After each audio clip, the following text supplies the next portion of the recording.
Ouais. Donc voilà, donc on est Kiddushin d'Afkava Bamoud Aleph. Et donc normalement, donc, si quelqu'un il veut lire, hein, on est, ça veut Oui, dire, voilà. Donc je sais pas, c'est ça, il veut, j'en sais rien. L'Agmara? On peut garder Valentin pour toi, voilà. Ouais, vous gardez Valentin pour toi. Ça veut dire qu'en fait, ouais, en fait, là on est dans l'Agmara, on est 5 lignes avant la fin, c'est ça? 6 vous lignes avez avant pas la fin? été nominé à l'éliminer. Voilà, Nechassim Shen Lem Hararim. Nechassim. Donc, rien que je fais une introduction d'une phrase, donc c'est que la Vas-y, Mishnah. vas-y. Ouais. Ouais, donc c'est qu'est-ce que là, c'est le dernier halakha de la Mishnah, c'est que si jamais donc on a des terrains, quelqu'un, donc parce qu'on parle de toutes les manières d'acquérir.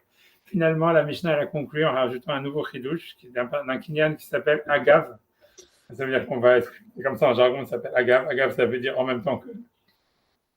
Ça veut dire qu'en fait que si quelqu'un il veut faire acquérir des objets mobiles, comme je sais pas une voiture par exemple, et il veut le faire acquérir avec un objet, avec un quelque chose qui est mobilier, avec un terrain, comme on va dire un garage.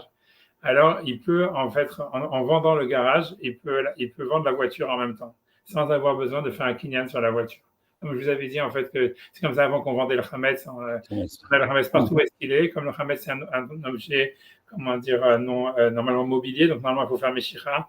Et donc, Meshicha, si jamais quelqu'un a du Hametz très loin et il ne peut pas faire Meshicha pour le vendre au goy, au rabbin qui va le vendre au goy, etc. Donc, comment est-ce qu'on fait? On le vend à l'époque, jusqu'à dernièrement, on vendait le Hametz Agav avec une partie de la terre d'Israël que chaque juif il avait dans la terre d'Israël. Comme je vous avais dit ça déjà. Donc c'est Kinyan Agav, tu vois, ça s'appelle. Voilà, donc ça c'est ce que la Mishnah avait dit, ça s'appelle donc ce Kinyan là. Donc maintenant la Gemara va demander quelle est la source de ce Kinyan. Voilà, c'est bon, c'est clair. Ouais. Voilà. Donc Minan et Mili, voilà, Nechazim comme ça. Alors, Nechassim she'en lahem achariyot minaini milei amar cheskia de amar kra vaiten lahem aviem matanot Gomer. On saute une partie du pasouk et on va Vegomer imare mitzurot beyehuda Avaya. C'est normal, mais c'est un point, tu vois. Ça, c'est la source, c'est tout. C'est la demande, tu vois. C'est-à-dire, tu vois, donc, je peux te dire, c'est Mina Nemile, ça veut dire d'où viennent ces paroles, c'est-à-dire d'où est-ce qu'on sait que ce Kinyan Agav, il fonctionne. Et donc, on va ramener un passouk qui vient des Chroniques, qui parle en fait d'un des derniers rois d'Israël, qui en fait, quand il a voulu choisir son héritier, il a donné à son fils la royauté et aux autres frères, il leur a donné donc des cadeaux. Il a donné Matanot, il y a marqué, avec des villes entourées, des villes fortifiées en Judée. Donc, ou des villes de frontières, pardon, les sourates des villes de frontières en Judée. Et donc, ça veut dire, donc ça, on voit de là, donc du verset, on voit qu'il leur a donné des cadeaux avec les villes. Ça veut dire qu'en fait, donc on voit que voilà, c'est simplement de ce passouk là. Donc on n'apprend pas la halakha de là. Encore à chaque fois, on n'apprend jamais une halakha des prophètes. Et là, c'est un livre. C'est une halakha de la loi orale. Voilà. Mais un émile, ça veut dire après tous les kinyanim, à part ceux qui sont marqués dans la Torah, c'est simplement des usages. Comme on a vu, c'est la gmirut da'at. On avait parlé sur Kesef et Shtar. Le principal, c'est qu'il faut que ça fasse un déclic psychologique, à savoir qu'il y a un changement de statut d'un nouveau propriétaire. Et donc, mais l'idée, c'est que le déclic psychologique, il dépend en fait de l'usage, quoi. Et donc, ce que l'Agma dit quand elle amène une preuve des chroniques, ça veut dire qu'on voit que déjà à l'époque des chroniques, ça veut dire à l'époque d'un des derniers rois de Juda, ça veut dire, je sais pas, avant un peu Nabucodonosor, quoi, on a un siècle ou deux avant la destruction du temple, même pas un siècle, ça veut dire 50 ans avant la destruction du temple, on voit que ce kinyan-là, il fonctionnait. Et donc, c'est pour ça que la Mishnah, elle a simplement ça veut dire notifier que c'était une des manières de kinyan qui était en usage en Israël et donc qui marche, voilà. Mais c'est pas une, voilà, c'est tout ce que l'Agma veut dire. Tu vas simplement prouver que ce kinyan, en fait, il avait une source dans le Tanakh et qu'on sait que ça c'était utilisé avant la Mishnah. C'est tout. Donc ça, c'est ce que l'Agma a dit, tu vois, c'est tout. Donc ça s'arrête ici ça veut dire pour la source. Et maintenant, simplement, l'Agma va demander un point de détail sur lequel elle va rester assez longuement. Ça veut dire pour savoir voilà, sur le fonctionnement de ce kinyan. Voilà, vas-y, tu peux y aller. Alors, Avaya Lehu, Be'inan Tziburim. Olo, voilà. Olo. Point d'interrogation. Est-ce que tu sais c'est quoi Tsibourine? Tu sais c'est quoi? Ça dit C'est- Sabour, Non. ça dit rien. Ah voilà, Tsibour. Katani Tsibour. Gantibourim, mais je sais pas pourquoi on dit Gantibourim. Ouais, parce que tu vois, normalement, Tsibour, ça veut dire Oui. rassembler, tu vois, comme un Tsibour. Un Ouais. Tsibour, c'est une communauté, tu vois, je sais pas si Ouais. c'est Chalir Tsibour, Ouais. voilà. Chalir Tibour, ouais. Ouais, ok. Donc, ça veut dire Tsibourine, ça veut dire est-ce qu'on a besoin que. C'est-à-dire que quand on va faire le Kinyan Agav, est-ce qu'il faut que l'objet, par exemple, je vais vous donner l'exemple de la voiture dans le garage, est-ce qu'il faut que la voiture elle soit dans le garage pour qu'en acquérant le garage, on acquiert la voiture aussi, ou bien même si la voiture elle est ailleurs, tu vois, comme je vous ai dit dans le Khametz de Pessah par exemple, alors est-ce que ça marche? Ça veut dire est-ce qu'on peut acquérir en fait un objet immobilier avec un objet immobilier, même si l'objet immobilier il n'est pas dans l'endroit qu'on est en train de vendre, quoi, qui a été vendu. C'est-à-dire, est-ce que ça. Parce que moi, je vous ai dit, voilà, c'est comme ça qu'on fait pour vendre le Khametz. C'est parce que moi, je vous ai dit la halakha déjà, c'est-à-dire la conclusion de la Gemara. Mais dans la Mishnah, c'est pas sûr. Et en fait, même du Passouk, c'est pas clair, puisque dans le verset qu'on a cité, si tu veux, le roi, il a donné à ses enfants des cadeaux avec des villes qui étaient à la frontière, et ça peut s'interpréter que les cadeaux, ils étaient dans leur ville, tu vois, qu'il a donné. Et c'était pas, tu vois, séparé. Donc c'est ça ce que la Gemara demande. Est-ce que ce kinyan Agav, il fonctionne même si l'objet, il n'est pas dans le territoire, il n'est pas dans le terrain qu'on vend, ou bien il faut que l'objet qu'on vend, qu'on va faire acquérir avec l'endroit, est-ce qu'il faut que l'objet il soit dans l'endroit? C'est ça la discussion, c'est ça le doute de la Gemara. La Gemara, elle va rester un peu longtemps sur ça, elle va porter plein de preuves et de contre-preuves. Voilà. Mais je ne sais pas si vous voulez, je vais vous poser une question si vous voulez que tout le monde demande, que vous n'avez pas demandé, mais c'est pas grave.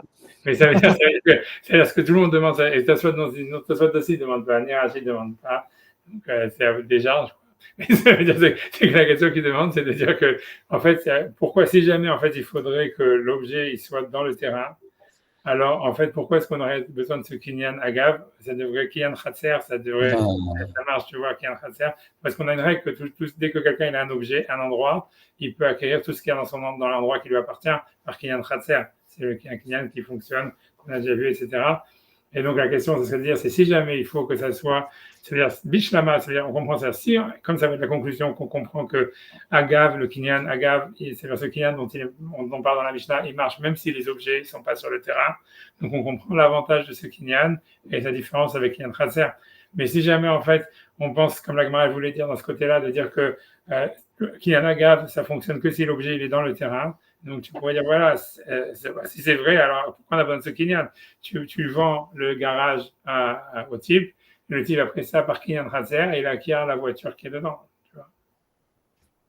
Et donc, ça, c'est une question, tu vois. C'est une question, pas de, tu vois, ça veut dire la réponse, ça veut dire que, mais c'est une réponse, tu vois, vraiment qui est pas prouvée. Tu vois, ça veut dire, ça serait de dire comme ça, la réponse principale, mais encore une fois, c'est pas prouvé. S'il y en a qui veulent dire que kinyan khatser, ça ne fonctionnerait pas sur un objet qui se trouvait avant, il apporte une preuve d'ici, que tu ne veux pas qu'un khatser, ça ne fonctionnerait pas sur un objet qui se trouvait avant que le domaine il t'appartienne. Ça veut dire que l'idée, c'est que Kiyan Khatser, ça fonctionne que, par exemple, tu vois, tu as un domaine, même si on va voir, on avait vu par exemple, on a vu qu'on pourrait faire Kiyan Khatser même avec des ustensiles qui nous appartiennent, dans le cas tu vois, les ustensiles de l'acheteur, etc. Donc, ça veut dire, disons que voilà, c'est mon ustensile, c'est ma bouteille, et je dis au vendeur, verse-moi l'huile dans la bouteille. Donc là, tu vois, c'est Kiyan Khatser parce que ma bouteille, elle m'appartenait avant que tu me verses l'huile dedans. Mais par contre, si jamais, en fait, c'est pas ma bouteille, et j'achète la bouteille avec l'huile, alors même si en fait, tu vois, ça veut dire, voilà, et au même moment où je vais acheter la bouteille, il y a déjà l'huile dans la bouteille, et je vais acheter la bouteille avec l'huile, alors il va dire, comme l'huile a été dans la bouteille avant que ça soit ta bouteille, alors ça ne marcherait pas, qu'un hasard ne fonctionnerait pas comme ça.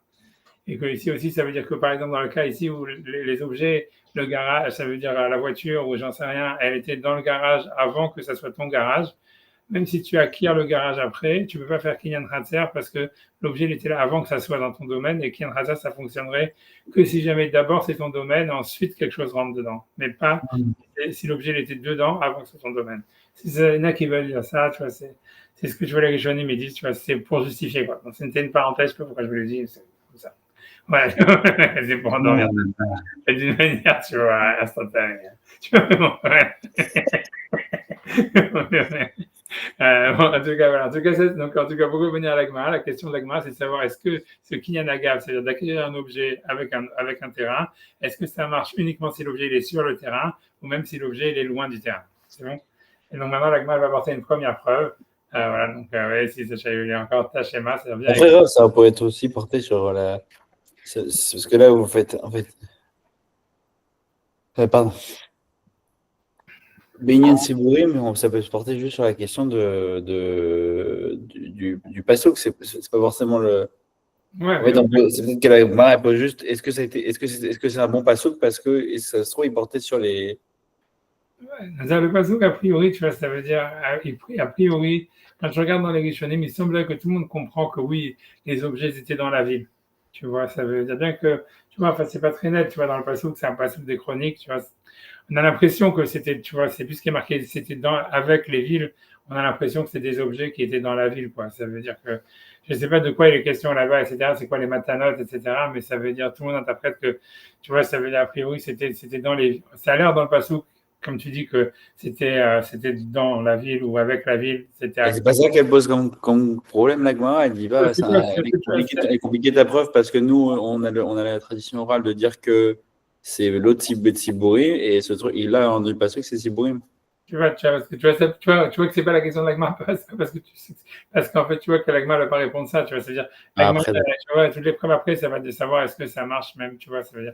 Donc, c'est une question d'Allah à la source, comme on a dit, on s'en fiche un petit peu, parce que c'est qu'un remède, tu vois, c'est rien que c'est pas un remède, mais c'est un dire, voilà, on voit que ça se pratiquait, c'est pas plus que ça, tu vois, c'est pas une source de la Torah ni rien. La question après, c'est juste de savoir maintenant, tu vois, comment ça fonctionne, tu vois, c'est. Donc voilà, donc ça c'est la question d'Agmara. Maintenant, tu vois, donc le premier Tashma. Vas-y, Ravi, Sacha, si tu veux dire. Mais t'as raison, il y en a qui jouent sur le passé ou qui expliquent que c'est une question sur les psukim. Il y en a qui disent comme toi tu dis. Ça veut dire, mais à la fin, ça revient au même, quoi. La question finale, elle est de savoir, tu vois, il y en a qui disent que c'est une question sur comment interpréter le pasouk, et après ça, c'est quelle est la halakha, quoi. Mais le vrai fond de la suite de la Souria, tu vois, c'est simplement, c'est quoi la halakha, plutôt que. Voilà. Allez, vas-y, Sacha. Ne t'endors pas. Tashma. Non, je vais aller me faire un café, je pense. Tashma.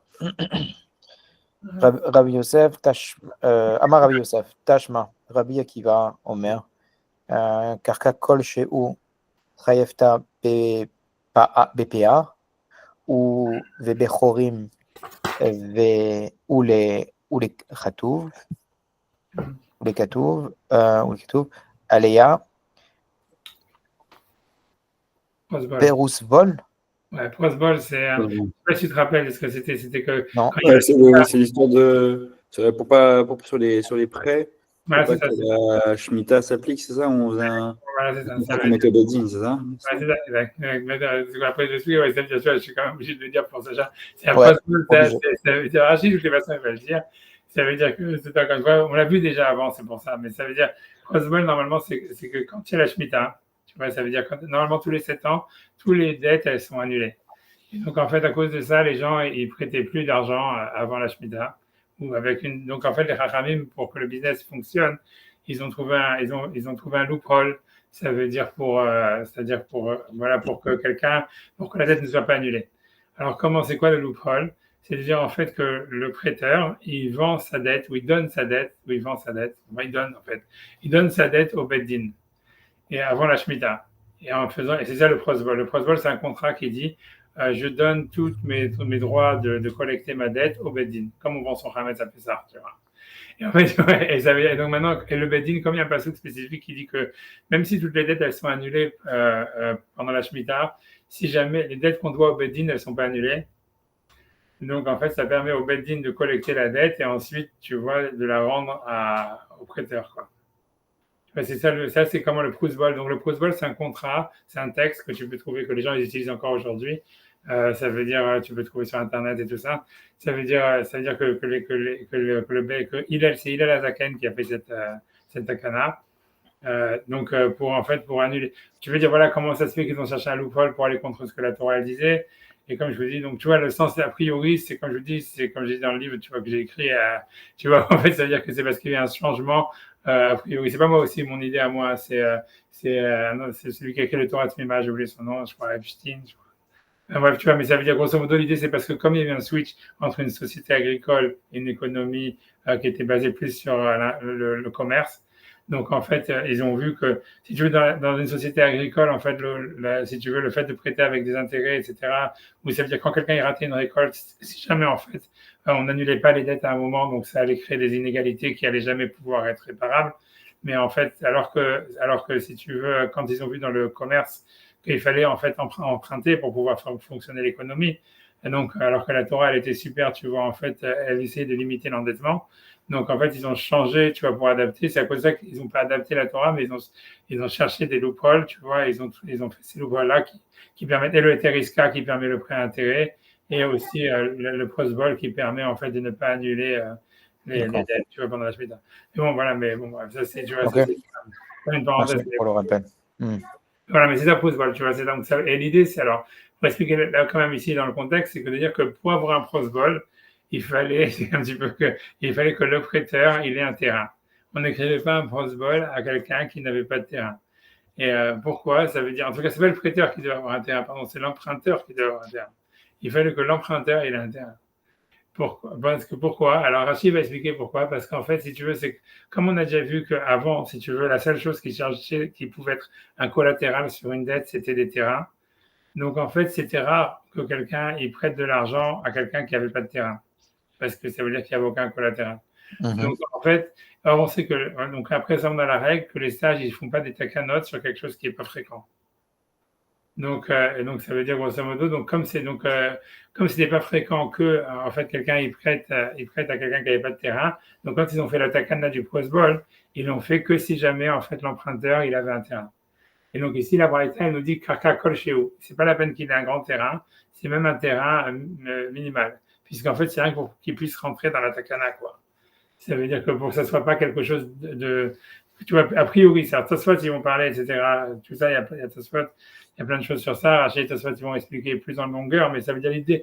Pour moi, je vous dis sans Rachel et sans Tosfot, c'est l'idée simple, c'est que, en fait, c'était qu'un problème, tu vois, on va dire de, je sais pas quoi, de technicalité quand tu fais une takana, que tu vois, ça veut dire que tu dois faire une takana sur quelque chose qui est on va dire, qui est fréquent. Et donc, comme ça existait rarement que quelqu'un y prête de l'argent sans terrain, donc quand ils ont fait la takana, ils l'ont fait par rapport, donc dans le contrat, il y a un truc où le type, il donne la possibilité, le pouvoir au Bedin de collecter la dette sur les terrains, quoi. C'est comme ça que c'est écrit.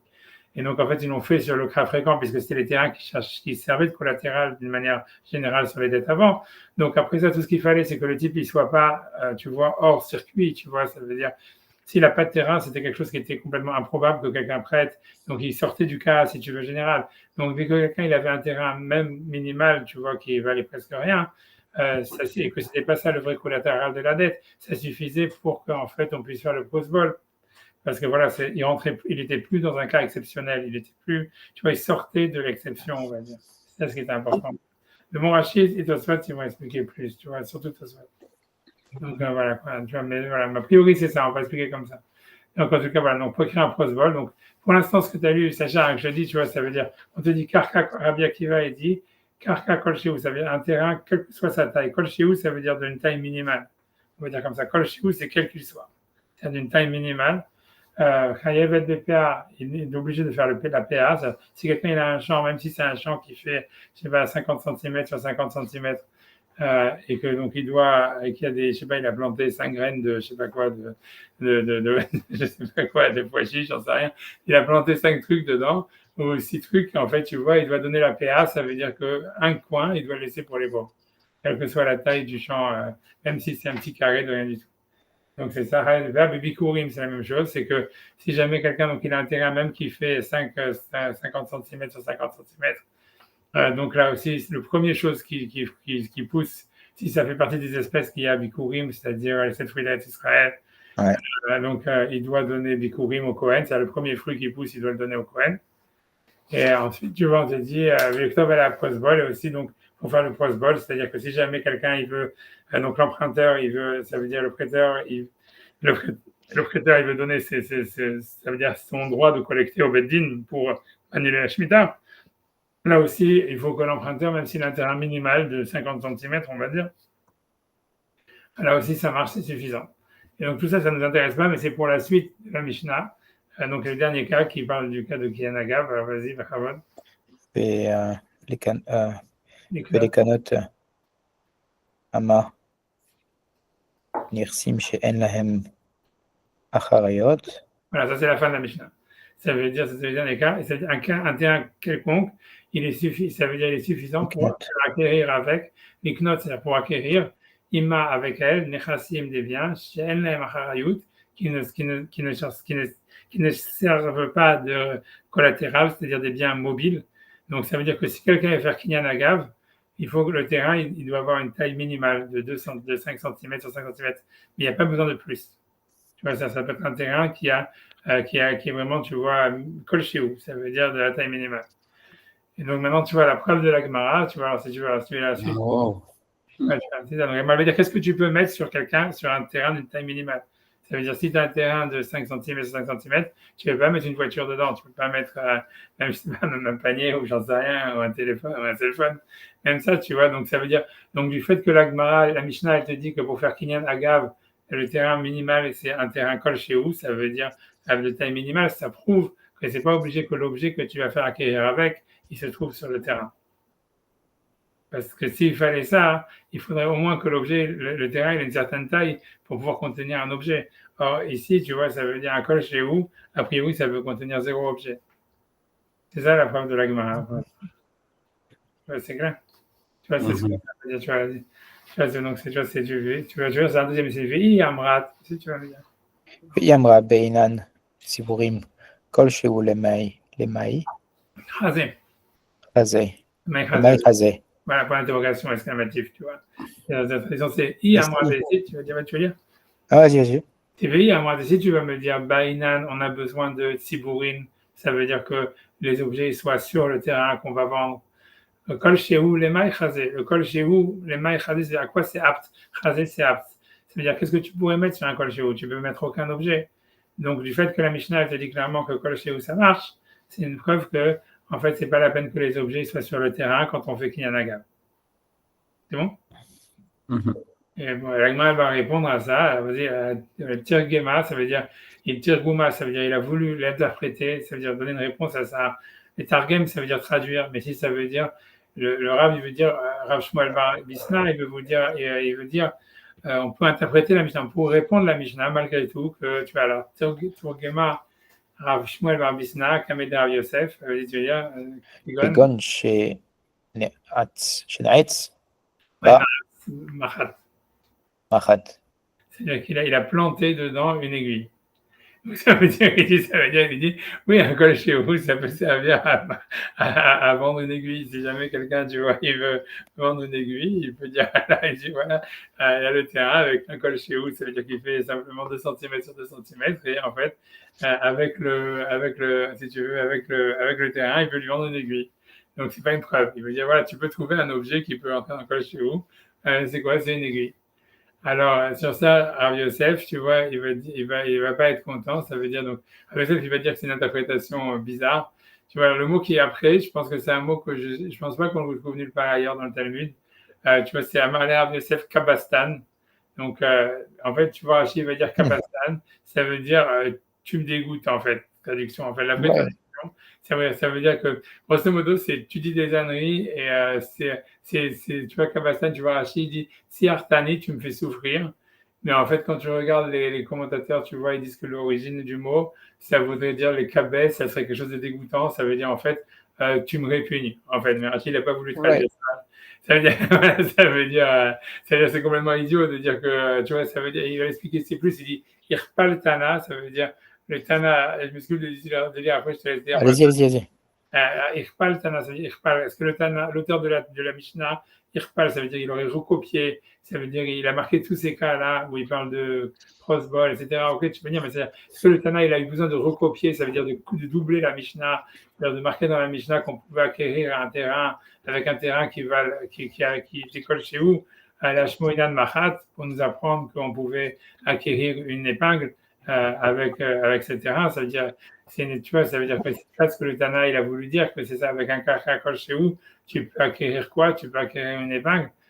c'est pas logique, tu vois. A priori, quand on parle de Nechassim, Shanem Harayut, ça veut dire des objets mobiles. A priori, c'est plus qu'une épingle, tu vois. Donc, ça veut dire cette interprétation, tu vois, elle est tirée par les cheveux, elle est bancale, elle n'accepte pas, quoi. Pour lui, ça reste une preuve du fait qu'il y a marqué Kol chez vous, ça veut dire en fait qu'on n'a pas besoin que l'objet qu'on va vendre, il soit sur le terrain.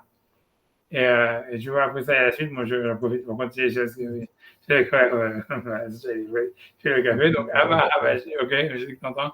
Amar Ravashi, mais donc Ravashi, il veut quand même rétablir l'interprétation de Rav Shmuel Bar Bisna en disant Manli Malan, qui ne nous dit pas, de l'otala ba margenita, qu'il n'a pas, de l'otala, c'est-à-dire qu'il n'a pas fait, il n'a pas attaché, on va dire, c'est-à-dire dans cette épingle, Marganita, une pierre précieuse, des Chavia Alpha Zouzé qui vaut 1000 zouz.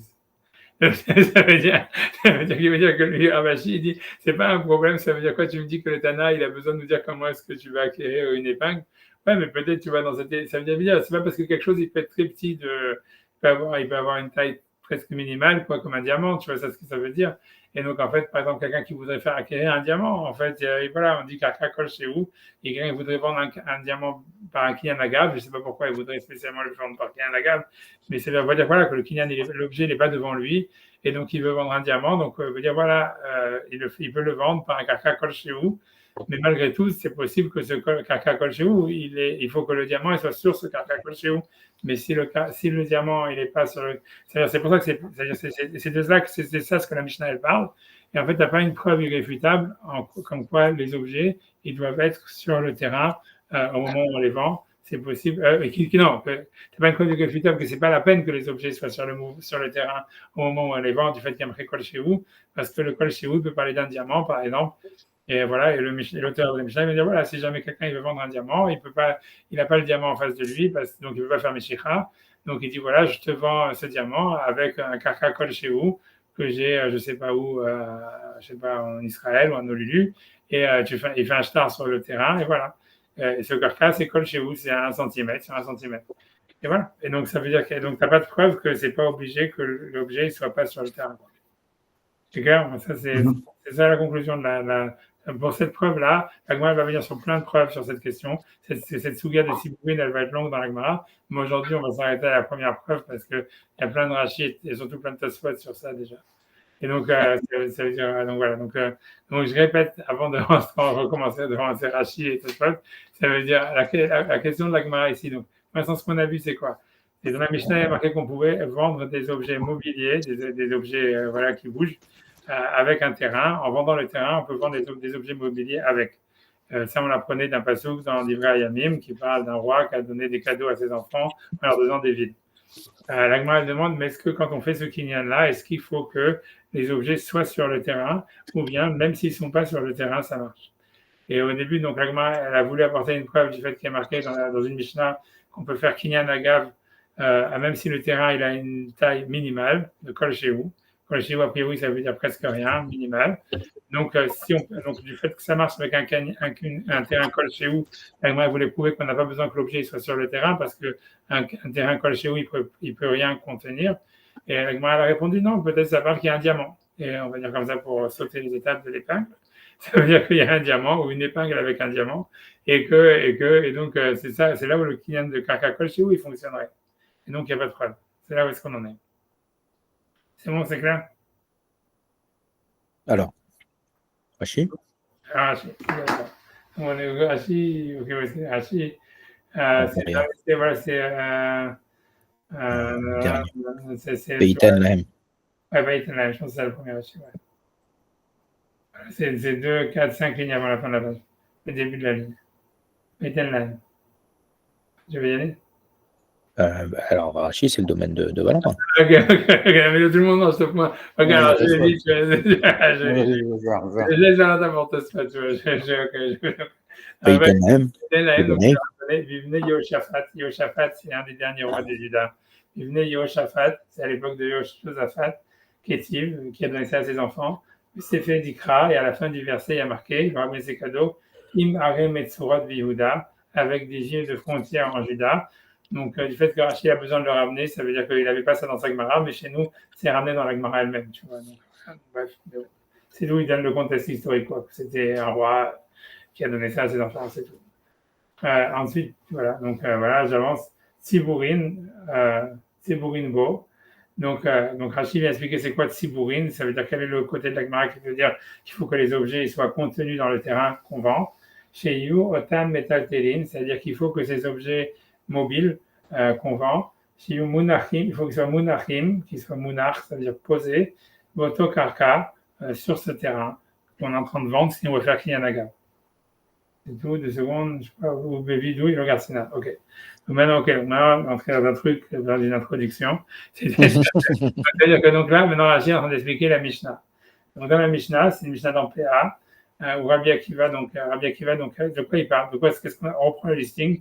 C'est-à-dire que maintenant, voilà, Rachid, soit ils vont parler sur le listing. Donc qu'est-ce qui est marqué qu'est-ce qui a besoin d'un terrain minimal? PA, on va dire ce qui nous intéresse, Bikurim et Prosbol. Si on oublie le Kinyan Agav qui est notre sujet, c'est PA, Bikurim et Prosbol. Donc pour PA, il y a un terrain minimal. Il faut même un terrain minimal, il doit donner la PA, c'est un coin du champ au pauvre. Il y a aussi la mesure de Bikurim, ça veut dire de donner le début de la récolte au Kohen. Et ensuite, les Bikurim, c'est Bikurim et qu'est-ce qu'on dit? Prosbol. Prosbol, on verra après. C'est pour annuler la dette, etc.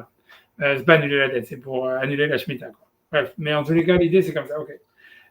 L'idée, c'est que, ça veut dire, la raison pour laquelle, ça veut dire, je vais expliquer, on est obligé de dire ça. Ça veut dire la raison pour laquelle il faudrait un terrain, Kol Shehu, pour amener des Bikurim. La PA, c'est évident. La PA, c'est sûr, tu dois donner le coin du champ. C'est sûr qu'il faut que tu aies un champ pour donner un coin du champ, quoi. Donc, c'est normal qu'il faut que tu aies un terrain minimal. La question, après, elle va être comment est-ce que tu fais la PA? Ça, on va voir. Mais l'idée, en tous les cas, c'est, OK, PA, c'est compréhensible, il faut que tu aies un terrain pour donner la PA.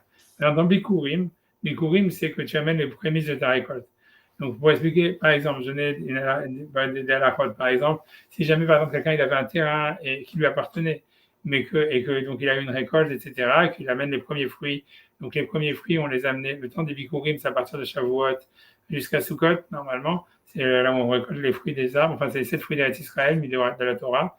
Et ça aura une importance, que je vous dis, donc, parce qu'en fait, mais en tous les cas, donc, disons que on va prendre le cas d'ici qu'on parle que c'est quelqu'un qui veut n'importe quel cas des bikurim, quelqu'un qui a des figuiers et qui va amener, donc maintenant la mitzvah, elle est que quand il récolte les figues, on va dire entre Shavuot et Sukkot, donc il doit apporter les premières figues qu'il a, il doit les amener au Beth Amikdash et lire tout un texte qui est de reconnaissance à Kadosh Baruch Hu, qui est en plus ou moins le texte qui est ramené en partie dans la Gada de Pessah, tu vois, où on raconte l'histoire d'Israël, etc.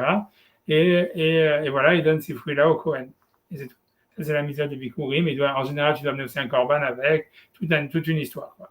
Mais, ok, donc l'idée, c'est que si par exemple, quelqu'un, il avait un terrain, et en fait, après avoir fait la récolte des fruits, avant d'amener les Bikurim, il a vendu son terrain à quelqu'un d'autre.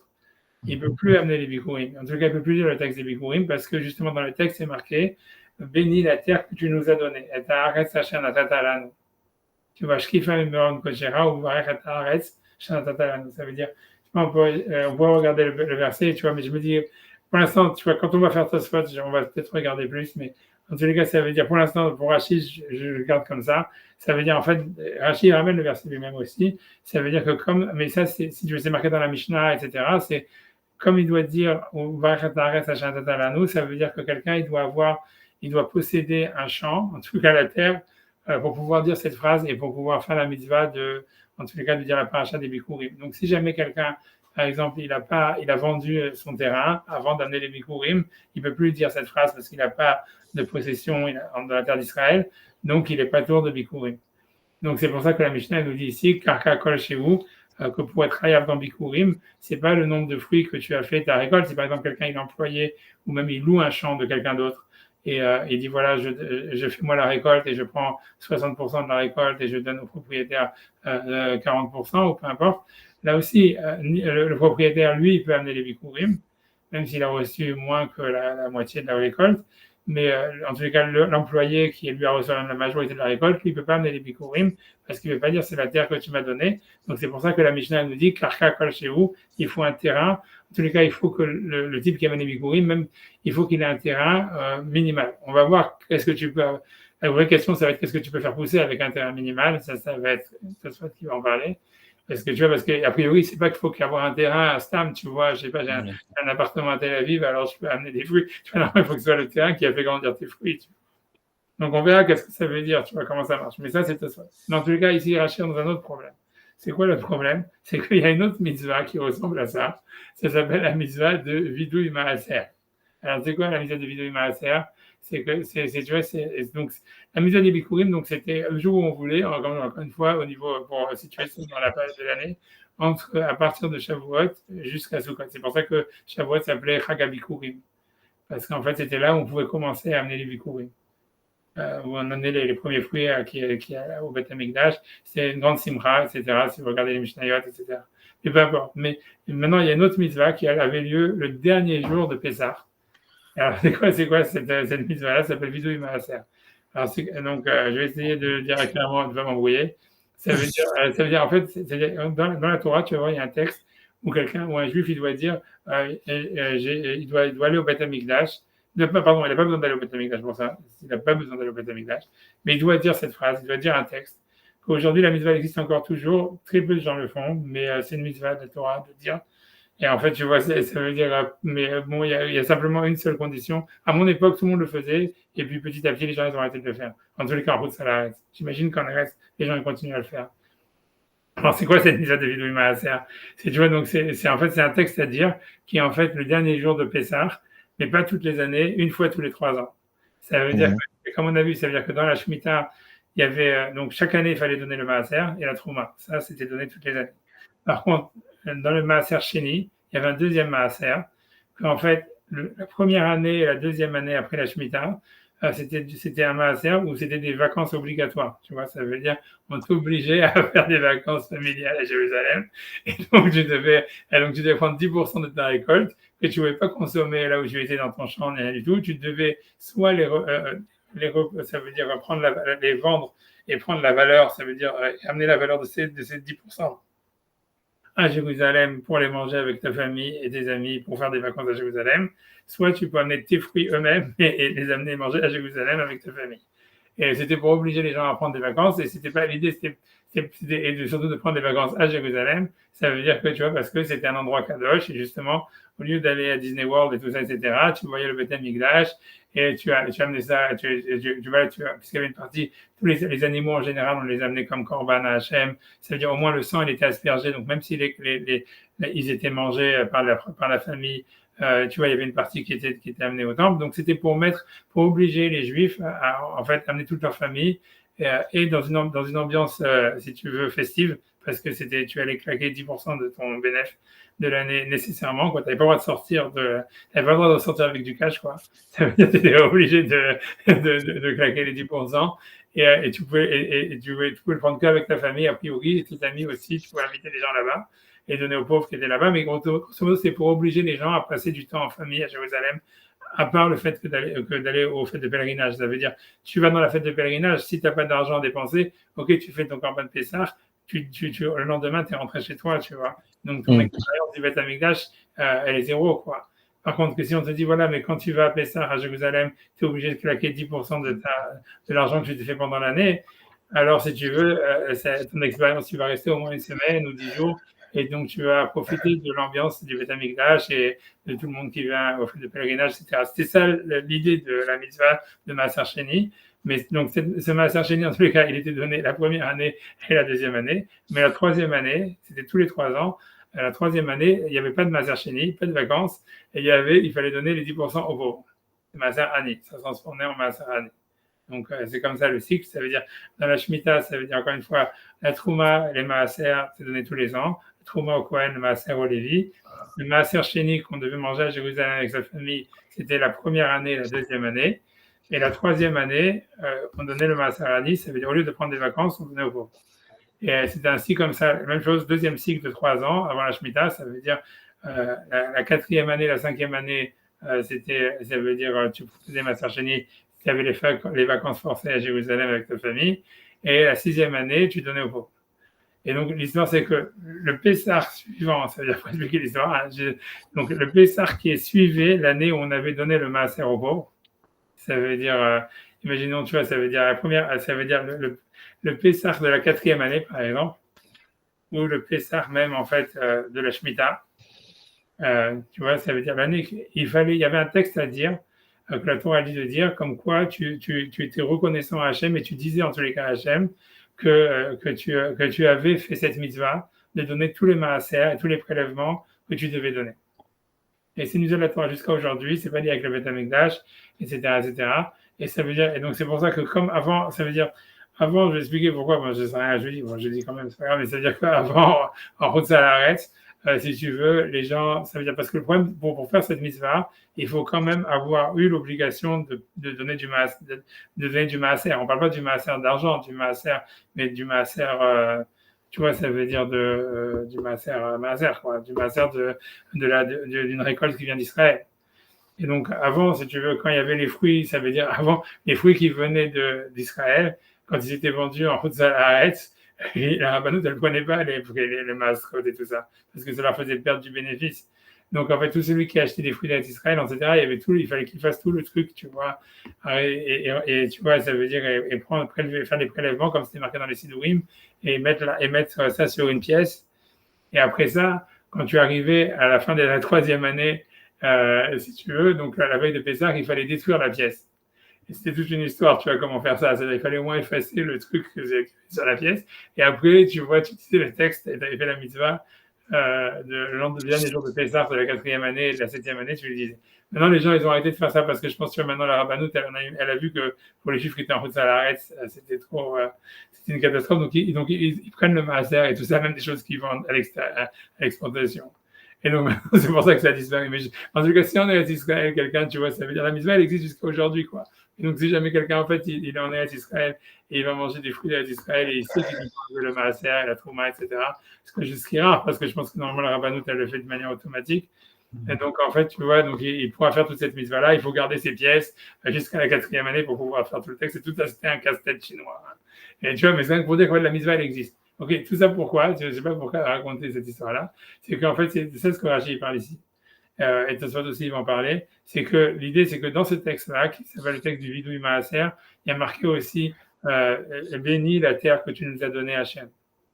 Et donc, en fait, l'idée, c'est de savoir est-ce que pour faire cette mitzvah de Vidui Maaser, il faudrait aussi posséder un terrain dans la terre d'Israël. Rashi, donc ça veut dire, l'idée, c'est que c'est pas dans la Mishnah. A priori, dans la Mishnah, il n'y a pas marqué Vidui Maaser. Alors Rashi dit que c'est pas une erreur et que c'est vrai. En fait, il faut pas le lire dans la Mishnah parce qu'on peut faire cette mitzvah de Vidui Maaser même si on n'a pas de part dans la terre d'Israël, même si on n'a pas une possession dans la terre d'Israël. Et Rashi va expliquer, on va le faire dans les mots. Rashi va expliquer pourquoi. C'est parce qu'il va dire en fait que dans les Bikurim, il y a marqué bénis la terre que tu nous as donnée. Non, pardon, bénis la terre que tu m'as donnée.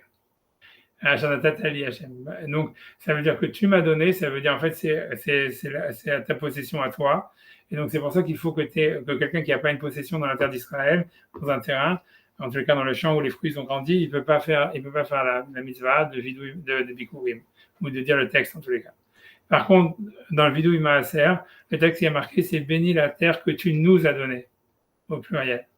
Et donc, ça veut dire qu'en fait, donc cette mitzvah, elle peut être faite à partir du moment où, voilà, ça veut dire celui qui le maaser qu'il a fait ou qu'il a enlevé, en fait, ça venait à des juifs, même si ce n'était pas lui le propriétaire, comme c'est écrit au pluriel, ça veut dire qu'il nous a donné, ça veut dire au peuple d'Israël d'une manière générale. J'espère que bientôt je vais faire Valentin parce qu'elle est en train de s'endormir. Et je vais le faire lire à Rashi, voilà, donc c'est une très bonne occasion. Donc voilà, au Bévidouille. Au Bévidouille, l'Ogarsinan. Voilà, donc j'ai fait l'introduction, maintenant tu veux dire. Donc au Bévidouille, l'Ogarsinan. C'est-à-dire c'est Vidouille, donc tu vois, donc c'est un Rashi qui tu as 3 lignes avant la fin.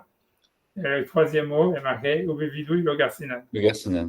Voilà, donc vidouille, tu savais ce que c'est. Tu vois, vidouille, c'est cette mitzvah de dire que tu as prélevé le maaser. C'est une mitzvah qui était faite le dernier jour de Pessah l'année d'après, l'année où il y avait la mitzvah de donner le maaser aux pauvres, c'est-à-dire la 4e année et la 7e année. Puisque le maaser donné aux pauvres, c'était la 3e et la 6e. Voilà, j'arrête, vas-y. Ah oui, ok. Oui, mais. Vidul Garcinan, Deaf Micheen Lo Karka, Midvade,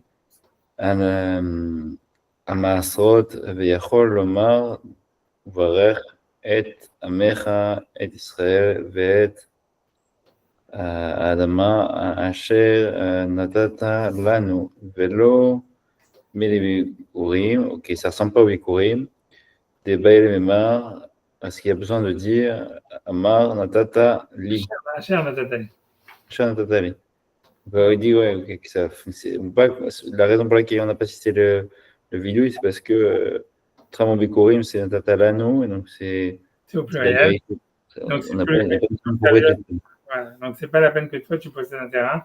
Par contre, dans les bikurim, il y a marqué un tatali, c'est que tu m'as donné à toi, que tu m'as donné. Et donc, c'est pour ça que, en fait, quelqu'un qui n'a pas un terrain ne peut pas amener les bikurim. C'est clair? C'est bon, Sacha? C'est bon? Ouais. Et maintenant, après ça, il y a l'histoire de la prosbol. Donc là, il y a un long rachat encore. C'est vraiment un affaire. Vas-y, à nous parler du prosbol. Donc, c'est le truc qu'on a vu qui est le contrat qui permettait de donner ses dettes au Bedin pour annuler la Shemitah. Pour que la dette ne soit pas annulée par la Shemitah. Gabriel Mesechet Gitin, En Kotvim Prosbol, Ela al Karka, Ve'im Yesh Karka Kol Shehu, les laver, la lové, Kotvim, Alav Prosbol. Af Mechov Gadol. Ah oui, donc il dit que, en fait, on voit dans ma série Gitin qu'on écrit, il y a besoin d'avoir un terrain pour faire un prosbor, et même si c'est pour un grand prêt, et donc sous-entendu avec un petit terrain, non? Ah bah oui, puisqu'on parle d'un terrain qui vaut presque rien. Donc, Af Berov Gadol, Beshuv, L'eau Meshamet 8. Comment? L'eau Meshamet 8. Beshuv, l'eau Meshamet 8. Je pense que c'est ça. Ok, ouais. Ah oui. Donc, à ce moment-là, la Shvit, quand ça veut dire l'eau Meshamet 8, ça veut dire, et à ce moment-là, la Shvit, elle annule pas, elle n'est pas Meshamet, ça veut dire, elle annule pas la dette. Ah, c'est. Ok. Ok. Je vais vous après. Nalel, Prosbor, Ashiaout, Kerkaot, Tikun, Demelove, Ametsuya. Ametsuya. C'est ça les prix fréquents. Ça veut dire qu'en fait, c'est quand il est. Non, je vais reprendre depuis le début. Avec Tom et la Prosbol, ça veut dire, c'est parce que tu vois, avec Tom et la Prosbol, pour écrire un Prosbol, donc même sur un terrain qui est une taille de Kol Shehu, ça ne presque rien, on écrit ici un Prosbol. D'Amrina de Masechet Gitin, parce que donc la source du prosbol, qui est donc ce contrat qui permet de override la Shemitah, d'Amrina de Masechet Gitin, donc on le dit dans le traité de Gitin, En Kodvin prosbol, on n'écrit pas un prosbol, et là à la karka, que si quelqu'un, donc l'emprunteur, il possède un terrain. Et s'il y a un terrain Kol Shehu, donc vraiment d'une taille minimale, la lové à l'emprunteur, Kodvin à la prosbol, là on peut écrire un prosbol, c'est ce que la Mishnah ici elle nous apprend.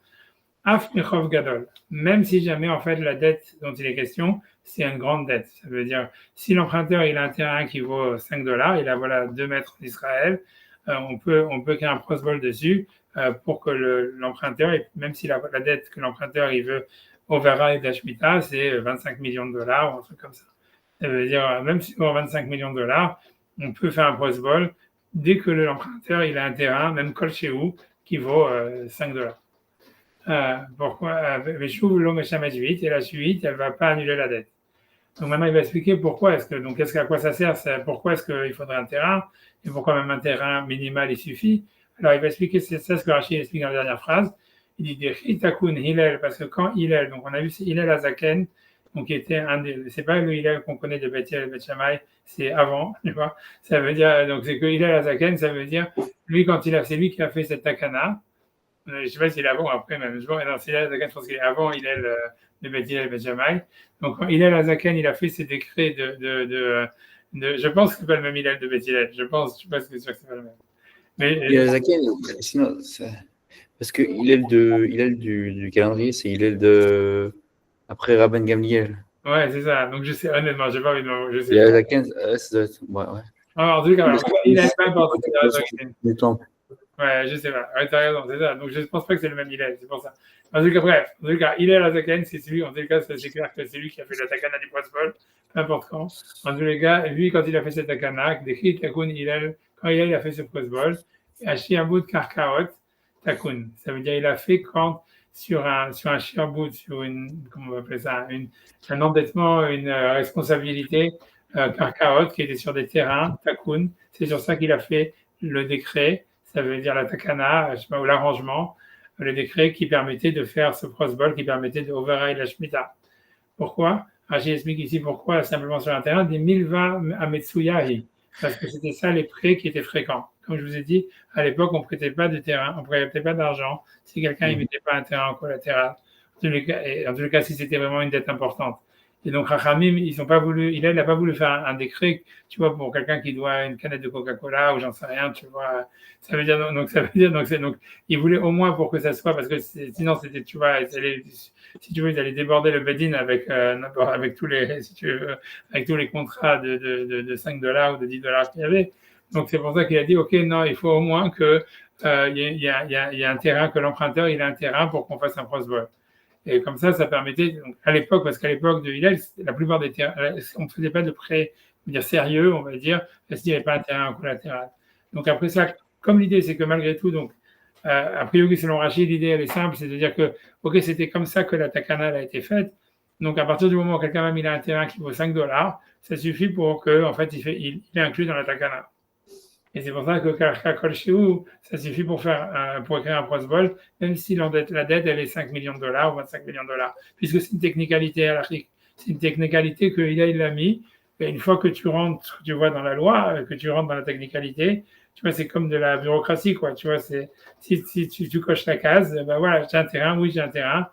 C'est quoi? Je sais pas, tu vois, 5 cm² que je sais rien dans un terrain vague, ben oui, ça suffit. Donc, on peut faire un prosbol. Après, la dette, elle est combien? $20 millions. OK, on est quel prosbol sur $20 millions. Mais tu vois, puisqu'en fait, c'est une technicalité. Rachid, Tosfot, il va expliquer un peu différemment. Tu vois, c'est pour ça qu'il y a Tosfot. Mais selon Rachid, c'est un truc que, c'est quand il a fait la takana de faire un prosbol, ça voulait dire, en fait, il fallait, comme il savait qu'il d'abord, il allait contre une loi de la Torah, donc en fait, il ne pouvait pas dire toutes les dettes, on peut les donner au Bedin pour qu'en fait, elles soient collectées pendant la Shemitah ou après la Shemitah. Donc, il a dit, OK, il devait mettre quelque part une sorte de condition qui permettait, tu vois, que la loi de la Torah elle puisse être respectée sur certaines dettes. Donc c'est pour ça qu'il a dit, OK, on fait, comme il a vu que la plupart des dettes sérieuses, comme je vous ai dit, elles étaient faites avec un collatéral immobilier, donc il a dit, on écrit un prosbol que si jamais l'emprunteur il a de l'immobilier chez lui. C'était ça le décret. Peu importe même si c'était mis en collatéral ou pas, c'était juste que c'était comme ça qu'il a instauré le décret, ou bien pour pas être submergé, pour pas que le Bedin soit submergé pour des dettes à 2 balles, tu vois, de $5, $8, et que c'est tant mieux que la Shemitah elle les annule, ou bien parce que tu vois, en fait, il voulait que la Shemitah elle soit quand même respectée sur certaines dettes, ou peu importe, mais c'est comme ça qu'il a fait, tu vois, Rachid te dit, la plupart des dettes, elles étaient faites avec un collatéral de terrain, donc quand il a fait le décret qu'on peut faire un prosbol, il a dit, il faut que l'emprunteur ait un terrain. Une fois qu'il a un terrain, même si ce terrain, il n'a rien à voir avec la dette, même si ce terrain, en fait, tu vois, il a une valeur minimale, il coche la case de celui qui a un terrain, donc il rentre dans la takana, donc il peut utiliser le prosbol ou faire un prosbol au Bedin, et même si la dette elle est sur $25 millions, etc. C'est qu'une technicalité, tu vois. Et ça, c'est le Ouais, donc après ça, ça c'est l'agma qui a demandé. Donc l'agma avait ramené toute cette Mishnah. Pourquoi? Rien que pour le cas de Kinyan Agav, pour nous prouver que c'était pas la peine que l'objet il soit sur le terrain, parce qu'elle dit un terrain qui a une taille minimale, les mailles chasées, à quoi il sert? Qu'est-ce que tu peux mettre dessus? Tu vois. Alors, كما مثل التليم Itzboba, combien d'objets mobiliers on peut mettre dedans? Chez Natzba Mechet, on peut mettre une aiguille dedans. Veota Mechet Aya Mukar Lo Imakarka. Ah, c'était Mocher Lo Imakarka. C'était cette épingle qu'il voulait vendre avec le terrain. Ota Machat, Machat c'est une épingle.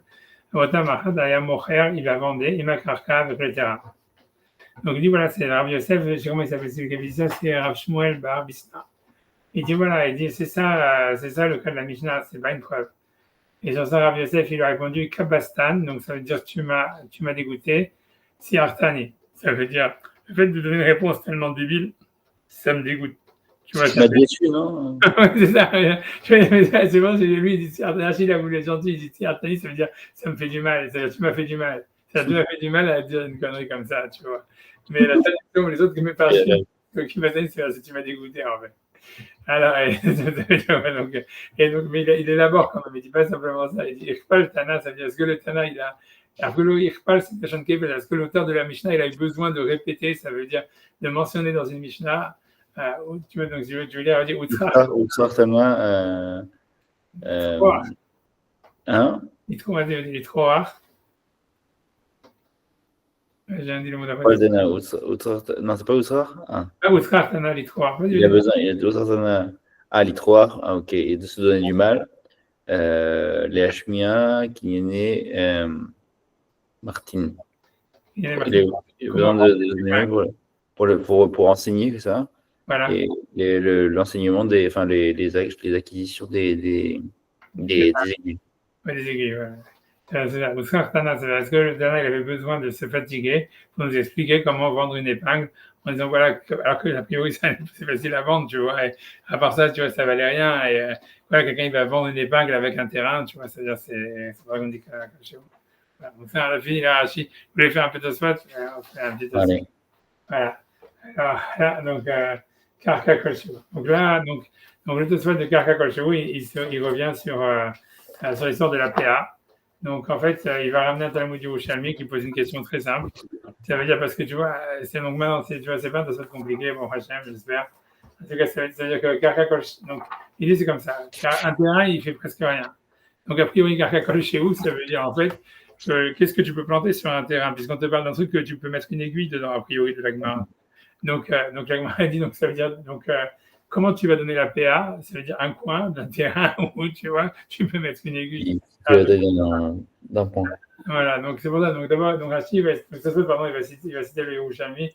Donc je mets le truc là, donc ça se fait. Ok, donc. Yerushalmi. Ouais, tu viens, vas-y, bravo. Yerushalmi Masechet PA, Parich al-Ach Mishnah, Al Shelo Yitzra, Enoch Yevet BPA. Qui dit, il a été objecté dans la Mishnah jusqu'à ce qu'il atteigne le Kitsra, c'est qu'il atteigne l'angle, c'est le bout, non? Non, Kitsra, ça veut dire c'est ici, là, parce qu'au début, la Gemara veut dire comme ça. La Mishnah, j'ai expliqué, tu vois, la question du Rocham, mais Hachilo Kitsra, c'est tant qu'il n'a pas fait la récolte. Voilà. La PA, normalement, c'est que tu récoltes ton champ et après, tu laisses un coin. Donc, le Rocham, il a compris, ok, on parle d'un terrain qui est minimal. Donc, ça veut dire quoi? On va dire, il y a un épi de blé. Donc, on va dire comment tu vas prendre un. Donc, c'est quoi ça parle? Si jamais, en fait, tu dis que. Parce que la PA, c'est quand tu as récolté et tu laisses le coin après la récolte. Non, mais s'il n'a pas pu récolter, il n'y a pas de. Voilà, si tu l'as récolté, donc en fait, il n'y a plus rien. Donc, tu ne peux pas laisser la PA puisqu'il n'y avait qu'un seul grain de blé. Et si jamais tu ne l'as pas récolté, alors tu n'es pas obligé de donner la PA puisque la PA, c'est après la récolte. Donc, ça, c'est la question du Yerushalmi. Ça veut dire, donc ça, c'est clair, c'est ça? Ouais. Non, tu peux répéter. Ok, je vois qu'il est en méditation. Tu vois, c'est bien besoin. Ouais, justement, je suis en train de dire là-dessus en ce moment. Mais c'est vraiment ça. Ça veut dire, encore une fois, la Gemara te dit un terrain qui fait une taille, ça veut dire qu'il fait une taille de col chez vous. Ça veut dire une taille minimale. On doit donner la PA. Or, la PA, c'est quand tu laisses le coin de ton champ après l'avoir récolté. C'est la mitzvah. Donc, la Gemara te dit, voilà, le Jamais dit, voilà, s'il y a un seul grain qui a poussé, un seul épi qui pousse sur ce col chez vous, puisque le terrain est fait col chez vous, donc ça veut dire, a priori, il y a un seul grain qui pousse, il y a un seul épi de blé qui pousse. Donc, elles disent de deux choses l'une. Si jamais, en fait, il n'a pas récolté, donc il n'est pas obligé de donner la PA, puisque la PA, c'est tu laisses ce qui reste de la récolte, tu laisses le coin, après avoir récolté, tu laisses un coin que tu n'as pas récolté. Donc tant qu'il n'a pas récolté, il n'est pas obligé de donner la PA. Et si jamais, en fait, il a récolté, puisqu'il y a un seul grain, donc il ne reste plus rien, donc il ne peut pas donner la paire. Donc, comment est-ce que la Mishnah, elle peut te dire qu'un terrain d'une taille minimale, il est obligé de donner la paire? Ça, c'est la question du Talmud Yerushalmi. C'est une question très forte, tu vois. Donc, donc c'est ce qu'il dit. Donc, tu vois, donc, Birushalmi, je reprends dans les mots pour Sacha. C'est donc Birushalmi, c'est bon, tu vois, tu Ouais. alors, j'ai dans Birushalmi, dans le Talmud Yerushalmi, les Masechet PA, du traité de PA, Parir, ça veut dire on objecte, à la Hach Mishnah, sur cette Mishnah, puis ça, c'est Mishnah dans PA. Je mélange le la ligne. Hatshelo Ketsara, tant qu'il n'a pas qu'il n'a pas encore, comment on dit, coupé, je ne sais pas comment ça s'appelle, qu'il n'a pas encore récolté, quoi, qu'il n'a pas encore. Enoch Hayevet de PA. Il n'est pas obligé de donner la PA, puisque la PA, c'est le coin qu'on laisse après avoir récolté le champ. On met chez Ketsara, mais comme ici, il y a un seul épi, donc si jamais il a récolté, Enkanchio, il ne reste plus rien. Alors, et sur ça, elle répond, alors, Umeshane, elle répond. Allez, tu veux dire, vas-y, comme tu veux. Petit pater, Tifta, Sheya, Sham, Kana. Kane Echad. Ah, Kane Echad, donc c'est un épi. Uvo Hamisha Shibolim. Uvo Hamisha Shibolim, ok. C'est comme le rêve de Yosef, tu vois, ça veut dire qu'il voilà, c'est sur un épi, il y a 5 trucs, il y a 5 grains de blé, pas des plus grands, mais 5, tu vois, je sais pas comment ça s'appelle. 5 épis. Ça veut dire, voilà, 5 épis, ça veut dire sur une tige, il y a 5 épis, quoi. Comme dans le rêve de Yosef, où il y a Shiva Shibolim Bekane Echad, il y a 7 épis sur une seule branche. A priori, ça existe, puisque l'Agma ne voit pas ça comme étant, donc ça existait à leur époque. Aujourd'hui, on ne voit pas ça tellement, mais ça veut dire, puisque j'imagine que tout est modifié génétiquement et tout ça, mais ça veut dire normalement, c'est possible qu'en fait, que tu as planté un seul grain et que ça fait un épi, mais une gerbe, mais une seule plante, mais la plante, en fait, le grain de blé, il s'ouvre en 5 et ça fait 5 épis. Et donc, la PA, ça serait que donc tu enlèves les 4, on va dire, pour toi, et tu dois laisser la PA, le 5e, pour le pauvre. Mais c'est comme ça que la Mishnah explique que l'Agma explique que tu peux avoir PA sur Karka Kolcheo. Ok, donc maintenant, tu dis, ok, ça c'est Yerushalmi, c'est occupé de la question de comment ça s'appelle de PA. Maintenant, tu vas se poser la question, mais comment ça marche avec les bikurim? Parce que les bikurim, la mitzvah d'amener les premiers fruits au Beth Amikdash, a priori, c'est les fruits des arbres. Donc, tu vois, ça veut dire normalement, c'est sur 7 fruits d'Israël après la Torah. Donc, ce que tu penses d'abord, c'est des olives, les grenades, j'en sais rien, tu vois, ça veut dire tous les fruits comme ça. Un arbre, il ne peut pas grandir sur un Karka Kolcheo.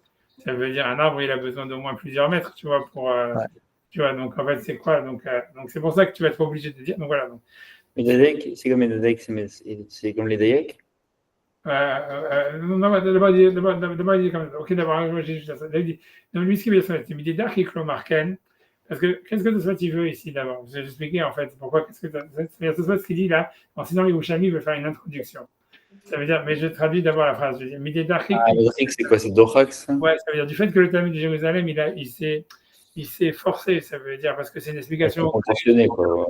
Ça veut dire qu'en fait, tu vois, il y a 5 épis sur une seule gerbe. Tu vois, c'est un truc, tu vois, c'est un cas vraiment pas. On voit que dans les rêves, a priori, tu vois, avec le Marken, ça veut dire que, tu vois, c'est comme le Talmud de Jérusalem, il a été obligé d'expliquer que c'était un épi avec 5 gerbes, ou un gerbe avec 5 épis. Mashma, donc il semblerait de l'école chez vous, Chayavet de PA, que quand la Mishnah, elle a dit Kol Shehu, c'est Chayav de PA, c'est vraiment un Kol Shehu. Ça veut dire, je vais expliquer ce que tu veux dire. Pourquoi il dit ça? C'est parce qu'en fait, il faut comprendre, ça c'est encore un autre truc, tu vois, ça veut dire, moi je le dis, c'est que dans la Mishnah, le mot Kol Shehu, tu le retrouves plein de fois. Tu vois, ici par exemple, on te dit pour l'intérêt, Kol Shehu. Mais tu vois, comme évidemment tout ça c'est à la Torah, bien que Kol Shehu, la traduction des mots, ça veut dire Kol Shehu, ça veut dire quel qu'il soit, ça veut dire un terrain quel qu'il soit, Kol c'est tout, Shehu qu'il soit. En fait, donc ça voudrait dire normalement vraiment un terrain minimal. Malgré tout, à chaque fois un Kol Shehu, ça veut dire quand même une taille minimale. Ça veut dire que tu vois Kol Shehu, et des fois Kol Shehu, ça peut vouloir dire plus, ça peut vouloir dire quelque chose, tu vois. Je sais pas quel exemple tu vois. Par exemple, tu vois Kol Shehu, ça peut vouloir dire des fois un Tefar. Des fois Kol Shehu, ça peut vouloir dire tu vois, le Kol Shehu, c'est pas nécessairement 0 ou quelque chose qui est proche de 0. Ça peut vouloir dire en fait très petit. dans la Mishnah, tu vois, ça veut dire Kol Shehu, ça ne veut pas dire toujours Kol Shehu. C'est pour ça que Tosfot, il ramène le Yerushalmi et la Gemara qu'on vient de voir, comme quoi le Kol Shehu qui est marqué dans la Mishnah, ici, il apprend au mot. Mais ça veut dire vraiment Kol Shehu, ça veut dire un truc minimal qu'il peut y avoir qu'un seul épi qui va pousser dedans. Ou qu'on peut planter une épingle. Tu vois, c'est ce qu'il ramène par la suite. Il dit, mais c'est pour ça, tu vois, je sais pas, j'ai pas d'exemple à vous donner. Ici, je sais que dans la Gemara, il ramène un exemple, je vais essayer de le rechercher 10 secondes.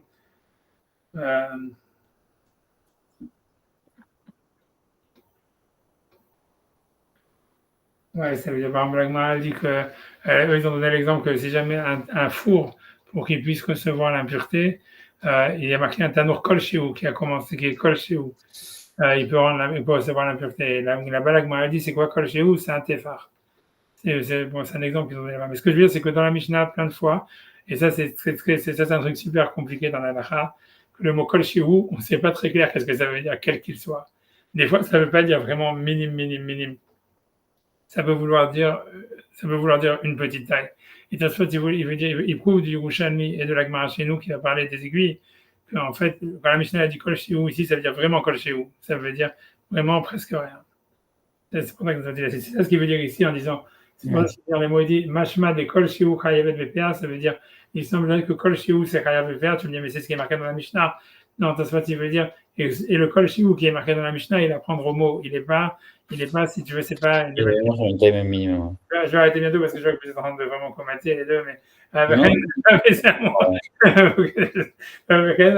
un mot. Ça veut dire, si tu veux continuer, c'est un mot. Ils sont morts. Moi, je dois me savoir des dachrik, tu veux les hokma d'objecter, non? Non, oui, c'est d'interpréter. D'interpréter. Je pense interpréter. Et marquat,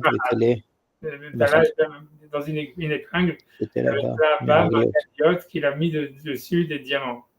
Et donc, ça veut dire, si jamais vraiment le kol shehu, c'était pas vraiment un kol shehu, pourquoi est-ce que la Gemara a besoin de dire, ça parle qu'il a mis une épingle avec des diamants? C'est qu'à dire, je sais pas, kol shehu, ça veut dire un téphar, et déjà, tu peux mettre des choses dedans, tu peux mettre un œuf, j'en sais rien, donc, ça veut dire que tout ça, c'est des preuves pour dire que le kol shehu dont on parle, c'est une mesure vraiment minimale.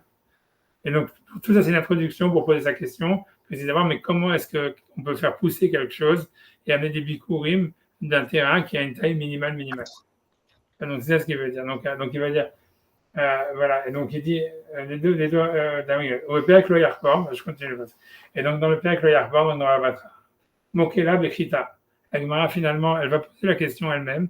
Et elle dit, donc, quel fruit des bikurim ça peut pouvoir pousser que, en fait, ça pousse sur un kol shehu. Et en fait, comme on a vu, la médiane des bikurim, c'est sur les 7 fruits d'Israël. Donc, c'est pas les olives, c'est pas les grenades, c'est pas, je sais pas c'est quoi les raisins, c'est pas, je sais pas les calottes qu'il y a encore, tu vois, mais en fait, ce que ça peut être que le blé, c'est-à-dire qu'il peut y avoir un grain de blé qui pousse, sur kol shehu, ou de l'orge, tu vois. Ça veut dire que ça pousse sur un kol shehu. Ça veut dire, les seuls fruits qu'il y a une obligation de bikurim, on sait, les 7 fruits d'Israël, ils ont une obligation de bikurim, donc mais dans les 7 fruits, si tu fais le truc, ça peut être que du blé ou de l'orge. Parce qu'un arbre, un olivier, ça a besoin de beaucoup plus de taille pour pousser. Voilà, un arbre à grenade, j'en ai jamais vu, mais j'imagine aussi. C'est très grand. Ouais, c'est très grand, j'imagine. Voilà, donc c'est bon. Donc le kol shehu, ça peut parler, la Mishnah peut parler que du bikurim sur du blé. Donc il y a une gerbe de blé. Ça veut dire que si quelqu'un a une gerbe de blé, dans le gerbe de blé, il y a je ne sais pas combien de grains, il doit amener le premier grain au Kohen. Parce que c'est la Mishnah du bikurim. Et alors, ok, donc c'est ce qu'il dit. Le verbe Yarkor, Mokela, Bechita. Ça parle que du blé. Des Beilan, parce que si ça parlait d'un arbre, l'homme Mechayev Bikurim, on serait obligé d'amener les Bikurim. Et la Imken, si ce n'est que, Ayalo Yudva Vama, le Kol Ruach, si jamais il a 8 mètres autour de l'arbre. Ça, c'est la Racha. C'est-à-dire que quelqu'un, pour amener les Bikurim, et dire le passage de la Torah au Beth Amikdash, comme il faut que ce soit sa terre, il faut qu'il ait là l'endroit où l'arbre il pousse. Et comme un arbre en général, la Gemara elle sait qu'un arbre il pousse, il tire ça veut dire son énergie de 8 mètres de circonférence autour de lui. Donc ça veut dire pour amener le bikurim, il faut avoir l'arbre et les 8 mètres qui sont autour au minimum. Sinon, tu peux amener les bikurim. En tous les cas, il dit, c'est pas kol shehu, puisqu'un arbre, il a besoin si tu veux, je sais pas comment on dit, tu vois, d'un terrain qui ferait 8 mètres, ça veut dire de rayon. Ça veut dire 16 mètres de diamètre autour de là. Geshu Yenika, qui est la taille de ce qu'il a besoin pour pousser. Et donc, de ça, tu vas poser une question sur ça. Parce qu'il dit qu'on voit que même à un grain de blé, même si tu le plantes, et que, ok, c'est vrai, la plante, elle prend simplement 1 millimètre, j'en sais rien, 1 centimètre carré, je sais pas, 2 centimètres carrés, mais les racines du grain de blé, elles s'étendent, elles tirent leur énergie sur 3 tfarim autour. Et ça, d'où est-ce qu'on le sait? C'est parce que, tu vois, c'est pour l'interdit de planter, parce que dans le rabbinique, on a un interdit de mélanger des graines, de planter des différentes espèces. Et en fait, on voit que dans ces lois-là, à la règle qu'il faut laisser au moins 3 tfarim autour de chaque chose qu'on a plantée pour pas considérer qu'il y a un mélange. Donc Tosfot il pose, donc ici la question de Tosfot elle est comme ça, elle est dire comment ça se fait que ici la Mishnah elle semble dire qu'aussi j'ai des bikurim, même si quelqu'un il a qu'un terrain de 2 cm sur 2 cm et donc il peut amener des bikurim, donc ça voudrait dire en fait que la force de la pousse d'un grain de blé elle vient de ce qui est en dessous de lui et c'est tout. Et alors que en ce qui concerne l'interdit de mélanger des espèces, on te dit qu'il faut laisser un espace de 3 tfachim, c'est-à-dire de 15 cm entre les espèces parce que sinon elles se mélangent, les racines elles se mélangent et elles tirent de l'énergie l'une de l'autre. Donc c'est ça la question de Tosfot, c'est comment tu fais, comment les deux à la fois elles peuvent fonctionner. C'est clair, Sacha? Je vais aller C'est la question de Tosfot. Tu vois, je fais dans les mots. Je sais pas si c'est ce qu'il va demander. Comment on peut dire qu'il y a un terrain qui peut être tout petit alors que si un terrain tout petit, il va être collé à un terrain qui peut être une espèce de parce que pour Bikurim, il faut, ce qu'il faut se rappeler, la condition, c'est qu'il faut comprendre que pour Bikurim, il faut que le propriétaire du terrain, ça soit lui qui soit le propriétaire de là où l'arbre il pousse, où la plante elle pousse. Or, donc il dit, ok, la seule possibilité d'un terrain col chez vous, c'est déjà un grain de blé. Mais ça se dit, même si c'est un grain de blé, un épi de blé, on voit qu'en ce qui concerne l'interdit de mélanger les espèces, qu'en fait, il faut séparer les grains de blé des autres espèces de 3 tfachim, c'est-à-dire de 15 cm autour, de 15 cm radius, d'un rayon de 15 cm, pour pas que, si on veut planter des autres espèces, et la Gemara dit pourquoi, parce qu'en fait, sinon, c'est que les racines, elles se mélangent, et donc le grain de blé, l'épi de blé, en fait, il tire de son énergie, et les autres plantes aussi, de 3 tfachim autour d'eux. Donc, et c'est pour ça que si on ne met pas cet espace, il y a un mélange. Donc, ça veut dire que c'est contradictoire. C'est-à-dire, comment tu peux dire que quelqu'un, il doit amener les bikurim, même si jamais il n'a qu'un terrain qui fait 2 cm carrés, parce qu'on considère que le propriétaire du terrain, c'est lui qui fait pousser toute la plante, alors que quand ce qui concerne l'interdit de mélanger les espèces, on te dit non, il faut séparer de 3 cm, de 3 tfachim, parce que sinon, les racines, elles se mélangent et elles tirent leur truc du même endroit. Tu vois, c'est clair la question? C'est clair. Je fais dans les mots, tu vois. Ok. Théma. Donc, théma, c'est la question de Tosfot. Mais théma, c'est étonnant. De'achita nami, parce que même du blé aussi, yoneket shloshat fachim. Elle a besoin ça veut dire yoneket, ça veut dire yonek, non, ça veut dire c'est comme un bébé qui tète, ça veut dire elle aspire de l'énergie sur 3 fachim, ça veut dire sur 15 cm. Radius. Et des Mohar Bishmata, des Aruga, comme c'est prouvé dans la Soukia de Aruga, ça veut dire, c'est là-bas où la Gemara, c'est une marque très compliquée qui parle de combien d'espèces on peut mettre dans un espace restreint. Et là-bas, la conclusion, c'est avec Rabbi Akiva, c'est que, en fait, chaque espèce, elle a besoin d'avoir au moins 3 tfachim radius autour d'elle pour que ce ne soit pas considéré comme un mélange. Alors, tout de suite, il va répondre à sa question, il va dire ça, il dit, Viesh Lomar, il a lieu de dire, c'est bien que c'est vrai qu'un grain de blé, un épi de blé, en fait, il est yonek, ça veut dire qu'il tire de l'énergie de la terre jusqu'à 3 tfachim de rayon. Mais kol makom, cependant, en ikar yenikata, le principal de son énergie, est là kinekdo, il est que ce qui est en dessous de lui, complètement. Et on voit que la Gemara fait cette distinction-là. Gavnash kechan gabe ilan gufa. Ça veut dire, on voit que la Gemara elle-même, elle fait cette distinction entre l'endroit où l'arbre est grandi et c'est quoi le principal de l'arbre est grandi. Afalgav, shashkashim, itvashtim, yudevama, même si les racines d'un arbre, elles vont beaucoup plus loin que 8 mètres de radius. Alors, je finis que des mouchars de l'Oyarpor, comme c'est prouvé dans l'Oyarpor. Alors, de quoi ça parle là-bas? C'est la Gemara dit comme ça. La Gemara dit qu'un homme, quand l'Oyarpor, ça parle des voisinages. Et donc, la Gemara dit comme ça. Donc, La Gemara dit que quelqu'un qui plante des arbres dans son terrain, il n'a pas le droit de planter un arbre plus proche de sa frontière que 8 mètres. Ça veut dire qu'il doit écarter normalement son arbre au moins de 8 mètres de la frontière de son ami, du champ de son ami. Pourquoi? Parce que comme en fait, les racines, elles tirent leur énergie sur 8 mètres autour. Donc en fait, c'est comme s'il volait le terrain de son ami, parce qu'en fait, il va tirer l'énergie du terrain de son ami pour son arbre. Et donc ça, c'est la Gemara, elle dit ça, etc. Après ça, la Gemara, elle dit une autre halakha.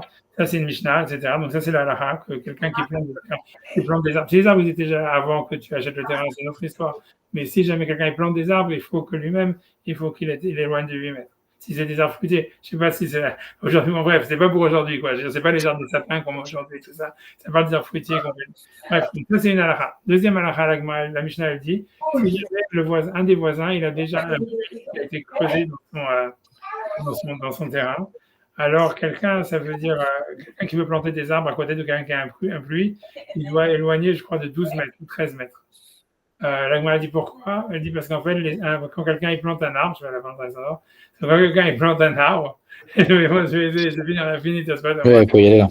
Non, je viens, ça veut dire, tu vois, ça veut dire que quand quelqu'un il plante un arbre, en fait, les racines, elles peuvent s'éloigner, elles peuvent aller jusqu'à 12-13 mètres et détruire le puits du voisin.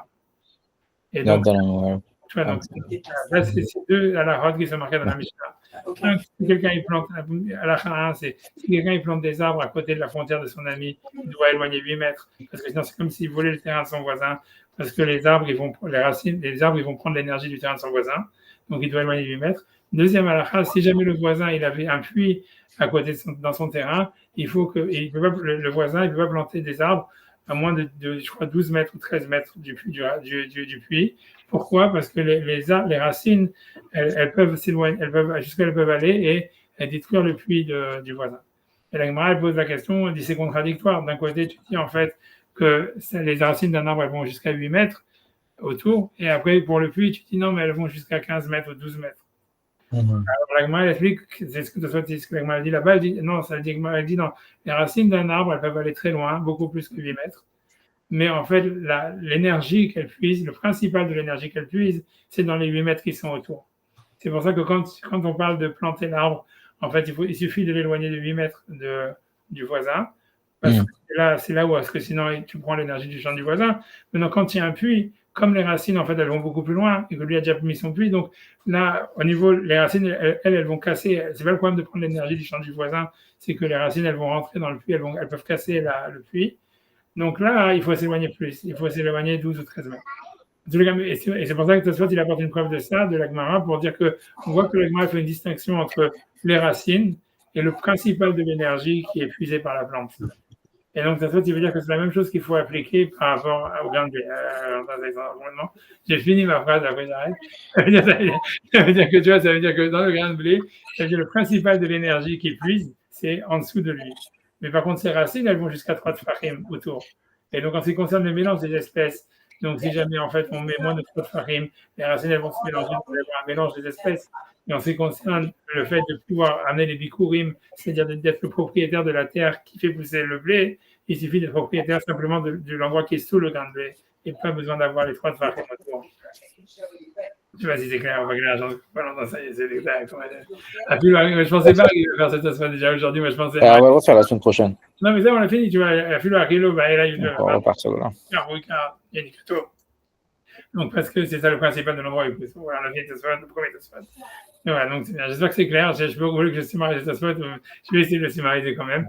C'est-à-dire qu'une fois, oui, non. Summarize. Ok, ça veut dire, donc encore une fois, cette fois, il te pose la question, il dit, pour les bikurim, le propriétaire du terrain, il doit être le propriétaire de l'endroit où la chose pousse. Le minimum que ça peut être, c'est un grain de blé. Donc ça voudrait dire, donc, et c'est ça un carcacol chez où, ça veut dire un terrain qui a une valeur minimale, une taille minimale, on peut faire pousser un grain de blé, mais ça se il demande, mais voilà, dans le mélange des espèces, il faut laisser quand même 3 tfachim autour. Donc ça veut dire en fait que le grain de blé lui-même, il prend de l'énergie sur 3 tfachim autour. Donc comment ici on peut dire que même avec un terrain kol chez où, ça veut dire de 2 cm, le type il doit donner les bikurim, il n'est pas propriétaire du terrain qui fait pousser le grain de blé, puisque le grain de blé, il prend 3 tfachim, puisqu'on voit que dans le mélange des espèces, il faut aller 3 tfachim. Réponse de Tosfot, non, le principal de l'endroit où on voit de cette Mishnah que le principal de l'énergie que la plante elle prend, c'est juste ce qui est en dessous d'elle, dans le cas du grain de blé. Mais est-ce qu'en ce qui concerne le mélange des espèces, c'est parce que les racines, elles s'éloignent, elles prennent plus que 3 tfachim autour, mais pour les bikurim, et donc c'est pour ça qu'il faut, quand on va planter différentes espèces, il faut éloigner plus que 3 tfachim pour pas que les racines se mélangent. Mais en ce qui concerne le principal de l'énergie qui est prise, c'est juste ce qui est sous le grain de blé lui-même et pas plus. Et ça, il apporte une preuve à ça avec l'histoire des arbres, comme je vous ai dit, entre la distance qu'il faut éloigner de son voisin, qu'on dit que quand on plante l'arbre, il faut éloigner de 8 mètres, parce que sinon on prend l'énergie du champ du voisin. Et par contre, si jamais le voisin il a un puits, il faut éloigner de plus, de 12-13 mètres, parce que les racines, elles s'étendent jusqu'à 12-13 mètres pour casser le puits du voisin. Donc on voit que même si les racines d'une plante, elles vont plus loin, c'est pas pour ça qu'elles prennent l'énergie, quoi. Que c'est considéré qu'elles prennent l'énergie de là-bas. En fait, parce qu'en fait, c'est-à-dire, il n'y a qu'une distance, ça veut dire, la plante, en fait, elle prend l'énergie sur une partie de ses racines où elle se trouve, et pas sur tout l'endroit où elle se trouve ses racines. Et donc, c'est pour ça que dans le mélange des espèces, il faut attendre 3 tfachim. En ce qui concerne les bikurim, on va considérer que l'énergie qu'il a fait pousser, elle est juste ce qui est en dessous. Voilà. Et donc, même quand je suis clair. Voilà. Merci à vous. Vas-y à vous. Merci, en plus, c'était short notice, en plus. Ouais, non, j'ai pas vraiment compris ce qui se passait et tout ça. Mais bon. Non, c'était sous l'impulsion de Valentin qui a appelé ce matin et bravo Razak. Ouais, c'est bon. Ok, alors c'est pas. J'espère que pour le compte du Rambam. Enfin, Rambam merde déjà, non. Pour moi, c'est le compte challenge. Alors, Shavuot Tov, merci beaucoup. Valentin. Merci, Valentin. Merci, bye bye.